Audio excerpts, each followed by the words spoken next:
उत्तराखंड की पहाड़ियों में बसा एक पुराना गांव था, कौशलपुर। यह गांव खूबसूरत था, लेकिन उतना ही रहस्यमय भी। सूरज ढलते ही गांव में सन्नाटा छा जाता था। लोग दरवाजे बंद कर लेते थे और खिड़कियों पर मोटी पट्टियां लगा देते थे। गांव में एक पुराना खंडहर था, जिसे सभी छाया का घर कहते थे। वहां रात के समय एक औरत की परछाई दिखाई देती थी, लंबी, काली, बिना चेहरा। लोग उसे छाया कहते थे। एक दिन शहर से एक युवक आया, अर्जुन।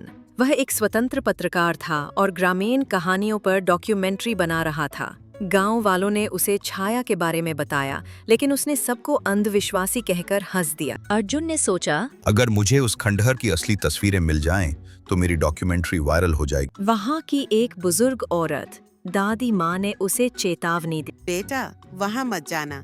छाया एक आत्मा नहीं, एक साया है जो इंसानों के डर से पलती है।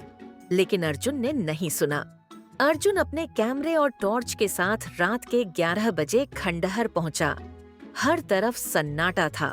हवाएं पेड़ों के पत्तों को सिसका रही थीं। खंडहर की दीवारों पर किसी ने पुराने जमाने के तंत्र मंत्र के चिन्ह बना रखे थे। वो धीरे धीरे अंदर गया और कैमरा चालू किया। तभी उसे पीछे से एक सरसराहट सुनाई दी, जैसे कोई सांस ले रहा हो, बहुत पास। कौन है? अर्जुन चिल्लाया। कोई जवाब नहीं आया। कैमरा स्क्रीन पर धुंधले अंधेरे में बस एक परछाई नजर आई, छाया। अर्जुन भागना चाहता था, लेकिन उसके पैर जैसे जमीन में जड़ हो गए थे। वो परछाई धीरे धीरे उसकी ओर बढ़ने लगी। उसकी आवाज किसी गुफा की गूंज जैसी थी। तू भी मुझे नहीं मानता था ना? अब देख। अर्जुन चिल्लाने लगा। मैं डरता नहीं, तू झूठ है। झूठ से ज्यादा डरावनी कोई चीज नहीं होती। सुबह गांव वाले खंडहर के बाहर अर्जुन को बेहोश पड़े पाए। उसकी आंखें खुलीं, लेकिन वो कुछ भी नहीं पहचान पा रहा था। उसके चेहरे पर एक अजीब सी शांति और पागलपन दोनों थे। डॉक्टर ने बताया, इसका दिमाग अब यथार्थ और भ्रम में फर्क नहीं कर पा रहा। ये अपनी ही कल्पनाओं में जी रहा है। कैमरे में रिकॉर्डिंग देखी गई, लेकिन उसमें सिर्फ सन्नाटा था। कोई परछाई नहीं, कोई आवाज नहीं, कुछ भी नहीं। लेकिन अर्जुन बार बार बस एक ही बात बड़बड़ाता रहता।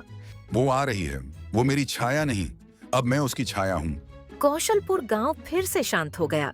लेकिन अब दादी माँ कहती हैं, अब छाया ने एक नया घर ढूंढ लिया है, अर्जुन का दिमाग। और हर पूर्णिमा की रात गांव के बाहर पहाड़ी पर कोई खड़ा दिखाई देता है, लंबा, बिना चेहरा, बिना आवाज। लोग आज भी कहते हैं, छाया अब सिर्फ खंडहर में नहीं रहती, वो वहाँ रहती है जहाँ डर रहता है।